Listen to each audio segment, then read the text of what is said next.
Hello everyone, welcome to my YouTube channel PAPC pharma classes. आज की class में हम चैप्टर डिस्कस करेंगे coronary heart disease. Last class में हमने ये डिस्कस किया था coronary heart disease coronary artery की प्रॉब्लम होती है, जिसके अंदर एंजाइना हमने डिस्कस किया था। एंजाइना दो टाइप का डिस्कस किया था। First one is classical angina, जो कोरोनरी आर्टरी है इसके अंदर ही अर्थरोमा जो बन जाता है, इसमें जो इसकी वजह से जिस टाइप का एंजाइना होता है उसको क्या बोलते हैं, classical angina. And second one is variant angina. मतलब इसमें क्या होता है, वेरिएंट एंजाइना में रिवर्सिबल वैसोस्पाज्म होता है। वो कैसे कि मान लो ये इस तरीके से आपका हार्ट है, तो यहाँ पे ये जो है ये आपका यहाँ पे अंदर जो है हार्ट के ये कोरोनरी आर्टरी है। ये पूरा जो एरिया है कोरोनरी आर्टरी का है, ये हमने जैसे इस तरीके से बजाय हमने सामने से इसको खोल के देखा है। ठीक है, एक बार फिर से बना देती हूँ मैं। मान लो ये है इस तरीके से, लेकिन जब वैसोस्पाज्म हो गया तो ये जो है यहाँ पे ये छोटा हो जाता है इस तरीके से।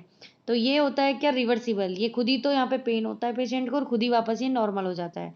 ठीक है, इस तरीके से ये जो वेरिएंट एंजाइना ये होता है। इसके ट्रीटमेंट में हमने ड्रग पढ़ी थी जैसे कि नाइट्रेट। नाइट्रेट में हमने काफ़ी डिटेल में देखे थे। नाइट्रेट जो होते हैं नाइट्रिक ऑक्साइड रेडिकल्स हैं, ये बनाते हैं, फिर सीजीएमपी पाथवे को एक्टिवेट करते हैं। गुआनालाइज साइक्लेज के थ्रू सीजीएमपी पाथवे एक्टिवेट होता है। इसके बाद क्या करते हैं वो मायोसिन लाइट चेन काइनेज जो एंजाइम है, कौन सा, मायोसिन लाइट चेन काइनेज, इसको क्या करते हैं ये डीफोस्फोराइलेट करते हैं। क्या डीफोस्फोराइलेट करते हैं, इसके थ्रू ये अपना एक्शन देते हैं। आज जो हम ड्रग्स पढ़ेंगे इसमें वो पढ़ेंगे beta blockers, calcium channel blockers और कुछ न्यूअर ड्रग्स। अब डिस्कस करते हैं सबसे पहले कौन सी, बीटा ब्लॉकर्स। बीटा ब्लॉकर्स में कौन सी आती है, देखो एटिनोलोल, मीटोप्रोलोल, प्रोप्रानोल। ये कैसे काम करते हैं, बीटा ब्लॉकर्स क्या होते हैं, बीटा वन रिसेप्टर कहाँ प्रेजेंट होते हैं, ये हार्ट के अंदर प्रेजेंट होते हैं बीटा वन रिसेप्टर। इनका काम क्या होता है, यहाँ पे हार्ट से रिलेटेड यहाँ पे जो भी है हार्ट रेट है, बीपी है, इन सबको यहाँ पे मेंटेन रखना एक नॉर्मल रेंज में। बीटा वन रिसेप्टर जो है एक्ट करते हैं किस पे, हार्ट पे। ठीक है, तो ये क्या करते हैं, जब बीटा वन रिसेप्टर हार्ट पे काम करेंगे तो वो हार्ट रेट को भी बढ़ाएंगे। ठीक है, हार्ट रेट बढ़ेगी तो हार्ट की जो जो डिमांड है, कोरोनरी आर्टरी जो ब्लड लेके आती है, इसको क्या है, ब्लड ज़्यादा लाना पड़ेगा, क्योंकि हार्ट की डिमांड बढ़ जाएगी जब हार्ट रेट ज़्यादा होगी। तो ये ज़्यादा तो ला नहीं सकती क्योंकि इसके अंदर क्या है, यहाँ पे अर्थरोमा की प्रॉब्लम है। ठीक है, तो इस तरीके की प्रॉब्लम जो है ये ना हो, हार्ट रेट बढ़े नहीं, हम क्या देते हैं, बीटा वन रिसेप्टर को ब्लॉक करने वाली ड्रग्स देते हैं, जिससे कि हार्ट रेट यहाँ पे फिर नहीं बढ़ेगा। ठीक है, और मान लो कोई एक्सरसाइज करता है, कोई पेशेंट जो है वो एक्सरसाइज कर रहा है और उसकी हार्ट रेट एकदम, यहाँ पे एंजाइना का पेशेंट है, बढ़ गई है ड्यूरिंग एक्सरसाइज। ठीक है, अब उसको हमने ये बीटा ब्लॉकर्स दिए हैं, तो इससे क्या होगा, क्योंकि जो हार्ट रेट एक्सरसाइज से बढ़ी है अब वो यहाँ पे नहीं बढ़ेगी, क्योंकि हमने कौन से दिए हैं, बीटा वन ब्लॉकर्स, जो कि पर्टिकुलर बीटा वन रिसेप्टर जो कि हार्ट पे काम करते हैं, हार्ट की एक्टिविटी को कम करेंगे, हार्ट रेट जो है इसको यहाँ पे बढ़ने नहीं देंगे, और ये कंटिन्यू चलती है। एक नॉर्मल रेंज से ज़्यादा ये हार्ट रेट को, हार्ट बीट को बढ़ने नहीं देती हैं। ठीक है, इस तरीके से ये यहाँ पे काम करते हैं बीटा ब्लॉकर्स। नेक्स्ट है कौन से, calcium channel blockers. Calcium channel blockers L type के कैल्शियम चैनल को ब्लॉक करते हैं। ये कैसे काम करते हैं, कैल्शियम का काम क्या होता है, कैल्शियम क्या करता है, कॉन्ट्रैक्शन का काम करता है कैल्शियम। ठीक है, हमें कैल्शियम चैनल ब्लॉकर दे रहे हैं तो ये कॉन्ट्रैक्शन तो होगा नहीं, फिर क्या होगा, रिलैक्सेशन होगा। अब जो कोरोनरी आर्टरी है ये क्या है, यहाँ पे ऑलरेडी इसके अंदर अर्थरोमा है, तो इसके अंदर यहाँ पे ऑलरेडी जगह कम है, कॉन्ट्रैक्ट है, हमने कैल्शियम चैनल ब्लॉकर दे दी, अब ये क्या करेंगे, कोरोनरी आर्टरी को डायलेट करने का काम कर देगी। ठीक है, तो इस तरीके से जो कैल्शियम चैनल ब्लॉकर्स है ये यहाँ पे कोरोनरी आर्टरी को डायलेट करते हैं। ठीक है, यहाँ पे ये ऑक्सीजन की सप्लाई जो है, डायलेट करने के बाद ऑक्सीजन की सप्लाई इस ये भी बढ़ जाती है, और जो प्रॉब्लम आ रही थी एंजाइना की वो भी यहाँ पे ठीक हो जाती है।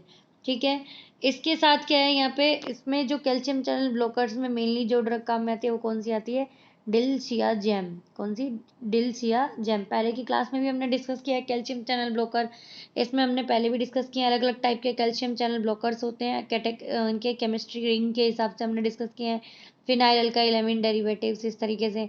तो ड्रग जो पर्टिकुलर एंजाइना के अंदर कैल्शियम चैनल ब्लॉकर काम में आती है वो कौन सी आती है, देखो, एक तो डिलसियाजैम और दूसरी वेरापामिल। कौन सी, वेरापामिल। तो ये इस तरीके से कैल्शियम चैनल को ब्लॉक करके काम करती हैं, जिससे कि जो कोरोनरी आर्टरी है इसमें अर्थरोमा है ये यहाँ पे कॉन्ट्रैक्ट नहीं हो, क्या हो, डायलेट यहाँ पे आर्टरी हो जाए। इस तरीके से यहाँ पे ड्रग काम करती है। नेक्स्ट इसमें देखो और क्या आता है, इसके अंदर आती है कौन सी, न्यूअर ड्रग्स।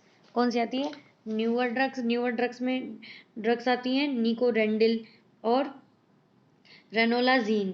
ये यहाँ पे कैसे काम करेगी? निकोरेंडिल जो ड्रग है ये क्या करेगी? ये पोटेशियम चैनल ओपनर होती है ड्रग, ठीक है। और ये क्या करेगी? कोरोनरी आर्टरी जो है इसको यहाँ पे डायलेट करने का काम करेगी। कैसे? पोटेशियम चैनल को ओपन करके, ठीक है। रेनोलाजीन कैसे काम करेगी? जो कैल्शियम है इसका ओवरलोड मायोकार्डियल सेल्स पे कम करेगी। किस पे? मायोकार्डियल सेल्स के ऊपर कम करेगी इसका ओवरलोड कैल्शियम का। मायोकार्डियल सेल्स क्या होती है? मायोकार्डियल सेल्स ये क्या है कि हार्ट में ही प्रेजेंट होती हैं मायोकार्डियल सेल। इनके पर्टिकुलर इनका काम ये भी हार्ट के फंक्शन में ही इंक्लूड होती हैं।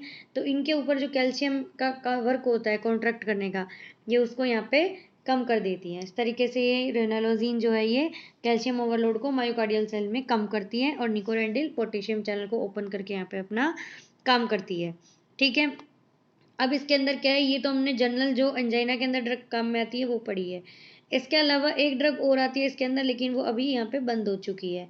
वो ड्रग का नाम है, देखो, डाईपाइरिडामोल। कौन सी? डाईपाइरिडामोल, ये ड्रग का नाम है। ये बंद क्यों हो गई ये ड्रग? ये इसलिए बंद हो गई क्योंकि ये क्या करती है? कोरोनरी स्टील फिनोमिना जो है ये इसके साथ यहाँ पे होती थी। ये कोरोनरी स्टील फिनोमिना क्या होता है? इसको थोड़ा सा अपन समझते हैं। यहाँ पे ये क्या होता है? देखो, ये आपकी मान लो कोरोनरी आर्टरी, ठीक है। ये हार्ट में जाने के बाद आगे ये भी और ज़्यादा डिवाइड होती हैं ये इस तरीके से, ठीक है। ये और डिवाइड हो गई, ऐसे ही ये यहाँ पे अलग, ये इस तरीके से ये यहाँ पे ये डिवाइड हो गई, ठीक है। इस तरीके से ये कोरोनरी आर्टरी है आपकी हार्ट के अंदर, ठीक है। अब ये कोरोनरी आर्टरी में यहाँ पे क्या है? अर्थरोमा की प्रॉब्लम है। नाइट्रेट जैसी ड्रग जो है वो तो क्या है? यहाँ काम करती है और इसको यहाँ पे डायलेट करने का काम करेगी, अर्थरोमा को कम करेंगी, ठीक है। लेकिन ये जो डाईपाइरिडामोल है इसका काम होता है यहाँ काम करना, मतलब कि अंतिम छोर पे, लास्ट के यहाँ पे एंड पे ये काम करती है यहाँ पे। अब प्रॉब्लम हो रही है यहाँ, काम हो रहा है यहाँ पे। तो यहाँ से क्या है? यहाँ पे इनको डायलेट करने से तो कोई फायदा है नहीं ऑलरेडी, क्योंकि यहाँ पे एक प्रॉब्लम हो रही है हमें तो इस जगह। अब यहाँ पे ये जो है ये डाईपाइरिडामोल इनको कर देती है। अब ये यहाँ से ब्लड आ रहा है, इसको पूरा ब्लड को यहाँ भी जाना था, लेकिन डाईपाइरिडामोल ने यहाँ पे ये डायलेट हो गई। तो जितना भी ब्लड आता है, एक तो पहले ही कम आ रहा है, लेकिन जितना भी आ रहा है वो यहाँ जाने की बजाय सारा यहाँ आ जाता है, क्योंकि यहाँ जो है इसकी ऑक्सीजन डिमांड यहाँ बढ़ गई।